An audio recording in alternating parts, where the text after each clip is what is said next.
As we discussed earlier, Roger Goodell and Tom Brady head back to New York federal court today. Both of them are required to be present, and Judge Berman is pushing them to settle. For Brady, it will mark the third time he's had to miss practice this month for a lawsuit.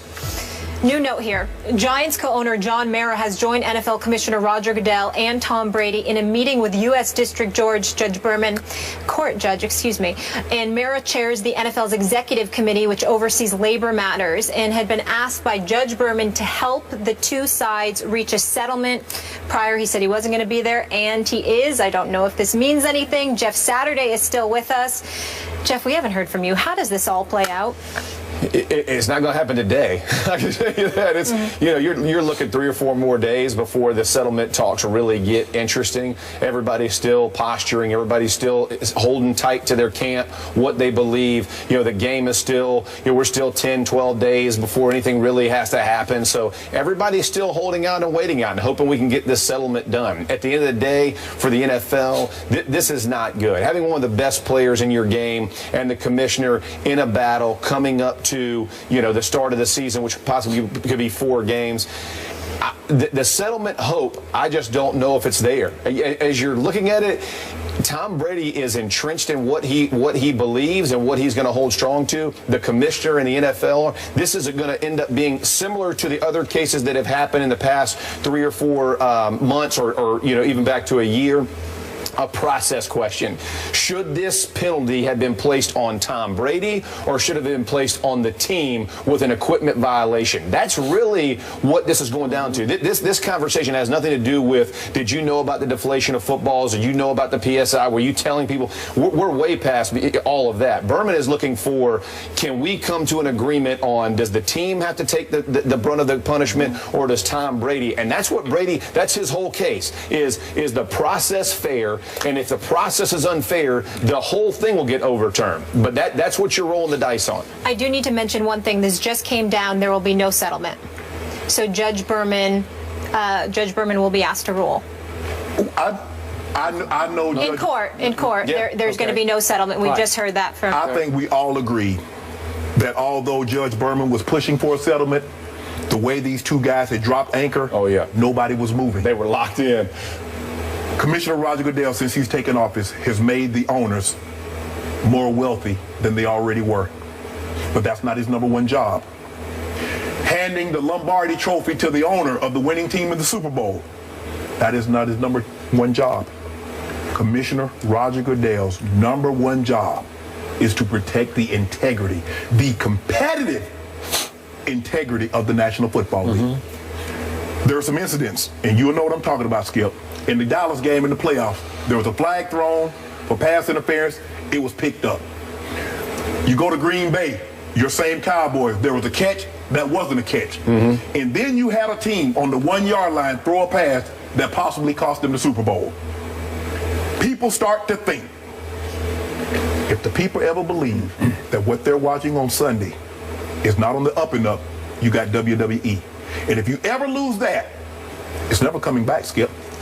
People believe, no matter how big a disadvantage, that their team has a chance. Okay, I will give you that as far as you want the integrity of the game. However, in the same year, we had Minnesota heating up footballs because of the cold weather. First time offense. Okay. This is his first offense. This is Tom Brady's first offense. So what I'm saying is, had we just dealt with the equipment issue on that, it's a $25,000, $50,000 fine. It was reported that they had won. That's why all those, think about all the people that was at that championship game. Right. Troy Vincent, everybody that was somebody other than the commissioner showed up at that game. So they actually knew something could possibly go down, Jeff. Yeah, okay. I'm with you. I'm just saying, if we're talking about a competitive advantage. Yes. Had it been dealt with on the equipment side, it never had to get to this. That is my point, is that had Brady said, yes, I like my footballs a certain way, I understand they're a certain way, I didn't know it was Brady. I've never had a referee bring me the ball and say, this is too deflated, you need to put air in it. If they did, I would have said it. I apologize. I didn't know. I never specifically stuck a needle in it and said I need it to be this. We all feel the balls. Every quarterback in the game feels the balls. We all do it this way. I didn't know exactly what I was doing it would have been dealt like in an equipment fashion. But he took the. I agree. He took the approach. And then it spun. So now we're dealing with the cover-up instead of the actual offense. And so to your point with the commissioner, I do understand that you have to protect the integrity of the game. However, there's a lot of different things that happen in our game that get dealt with in fines and this kind of thing, as opposed to 4-game suspensions and taking a guy. In the NFL, what does the F stand for? Football. Gotcha. That is the most fundamental thing that you must protect. I'm with you. He did. You and I both know, Jeff. You've been in locker rooms. You know, equipment guys don't tinker with your equipment unless you ask. 100%. And you actually think about it. No. There are 32 teams. There's probably 3 guys that work full time with those footballs. Right. You actually think they would do something to mess with a football? And that's what I'm saying. That's where the whole thing derailed. Yeah. Is that when you got up on television after they and said that, every player in the NFL, and here I was, Mark Brunell, those guys, they lost their mind. I agree. Because they took that intensely. So Shannon dug in early on, just after the Wells report came out, and he dug in again to start this show today, and you said Tom Brady cheated and he lied about it. More probable than not. No, you said he cheated and he lied about it. You are convinced that's what happened. More probable than not. Okay. I'm 50.6%. Well, now you're wishy-washy about it. No, I'm using the standard that the NFL use, Skip. Okay. They don't need definitive proof. Okay. They don't need eyewitness testimony. They don't need DNA. Here's my standard. More probable than not. Here's my standard. Tom Brady, 100% innocent as charged, as convicted early on in the court of public opinion. The Wells report in Judge Berman's court has been shredded for its lack of credibility. Just shredded, one blow after another. I sat right here in this chair 2 days after the Wells report came out, and I reported I talked to 3 people close to Tom Brady, people who've known him for a long time and believe in Tom Brady. So you can argue about their credibility factor. But they said even privately, he is insisting, I knew nothing about this. What was he supposed to say, okay, Skip? No, but sometimes people say behind closed doors, well, they kind of got me on this. Okay? He went to war over this, and they all told me he's going to fight this to the legal death, because you're talking about the credibility of the football game, the integrity of pro football. Yes. I got you on that. Yeah. But to equate it to a blown call against Dallas and another blown call over here against Dallas, okay. But I'm saying conspiracy theories will start to spin things and start to look. All Tom Brady cares about is that Roger Goodell tried to ruin his reputation. That's what he did. I'm sorry. It was an attack on a Hall of Fame quarterback's reputation. You actually think he cheated and he lied. That's what you did. In the court of public opinion, you tarnished his reputation. I think it's indelible. I don't think it'll ever be erased. Do you actually think, hold on, Jeff, let me ask you this, Jeff. Do you actually think that the commissioner of Roger Goodell wants the reigning Super Bowl MVP suspended if he didn't have suspicion that this happened? No, it doesn't do Roger Goodell any favors to have him. However, hold on. With Tom Brady and his reputation,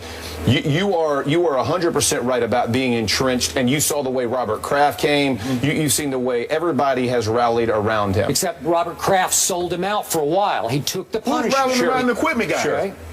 That was my first point, is what we know about the 4 games. However, the 4-game suspension that we're talking about, as you're looking at how this impact, it does become, does the punishment fit the offense? So is 4 games way heavy, way strong? Absolutely. If you look at the way we have punished guys in the past, and that's what I'm telling you, going back to the process of what should the punishment have been. Even if you think he did know, what is the offense? Is it that he knowingly stuck a needle in the ball and decreased it? So what should the offense be? Should it be the same as heating up a football on the sideline? Yeah. What should the offense and what should the punishment hold? That's where you get into it went way overboard for everybody. Okay. And I'm telling you right now, if I'm Tom Brady, you try to suspend me for 4 games for that, and I've seen what guys who in real life have done much more severe things. But here's the thing. No.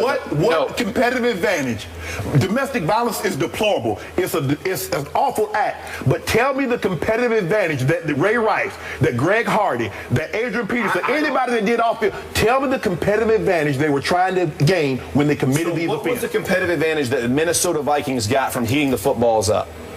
It's the same. So whatever fine or And they whatever got a, what, punishment you have for $25,000 them, I'm saying start there. It would, if you want to punish the Patriots because of Spygate or whatever else they've done, and you say, okay, as a team, we're gonna ramp up or ratchet up our punishment because of what they've done. But this is Tom Brady's first offense. Yes. And so as you're looking at what he did, how do we get outside of the realm? The only reason you're getting outside the realm is because of the denial of it. So again, we're fighting with the cover-up as opposed to what the offense was. If the offense was the same competitive advantage as Minnesota, who heated balls up, whatever that does to the football, and Tom Brady deflated it. And the Patriots never got a warning. Okay, right. So as you're looking at that, that's not what I was told. That's not what I was told. I'm not talking about the team. I'm talking about the player. That's what I'm saying. And now you're comparing what he did with what guys have done off the field. I'm saying, in my opinion, those two don't even come close. No. So whatever, if there was a suspension, if there was a fine,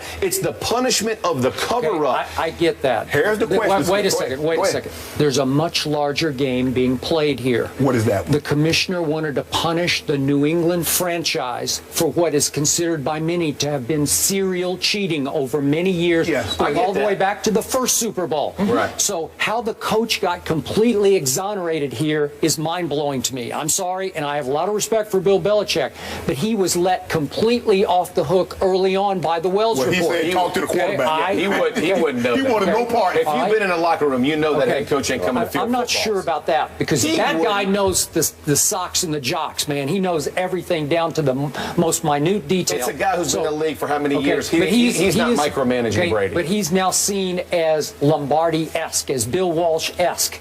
Agreed. And Robert Kraft is one of the most beloved owners and respected owners in the league. So you can't go after that guy or the coach. So you pick on the 38-year-old quarterback who might be in his last couple of years in the league, and you say, we have to nail it on somebody, so we're going to frame the quarterback. Frame? Frame. No, frame. It's going to come down. There's no direct evidence. Berman concluded. It's going to come down evidence. to Article 46, that the owners and the players, does Commissioner Roger Goodell have the authority to suspend Tom Brady for 4 games for what he deems is conduct or integrity. Detrimental. Okay, that's the issue. Let's see what the court rules about that. And listen, and the NFLPA is going to say this is an issue of equipment. This is not an issue of conduct detrimental. This is an equipment issue. It should be handled to the team and the team alone. That's going to be what the judge has to decide. So Berman, he'll just throw up his hands and say, take it to the appellate court. That's what's going to happen. The process. And Tom Brady will get an injunction, be allowed to play the first 4 games. Okay, is that That's what I believe. I'm betting a salmon on that. I would be shocked. I would be shocked at that. I mean, I like where your head is. Now you talk about just ramping up all kinds of people watching games. Well, we're going to tear it up. They're winning. We're dropping banners. We're doing all kinds of things. Week 1? Is that what we're calling? Yeah, that's what I'm calling. All right. Ring ceremony week 1. Skip Bayless. Steelers Patriots in Foxborough on Thursday night. Okay, so Brady and Goodell were in court today. We just found out they will not settle. Judge Berman will rule by Friday, possibly Tuesday or Wednesday. This just in. Jeff Saturday, thank you so much for being with us. That was fun. Good job. All right, are we sold on the #1 draft pick, Jameis Winston? Is he the real deal? We'll discuss that next. Stay here. This is First Take.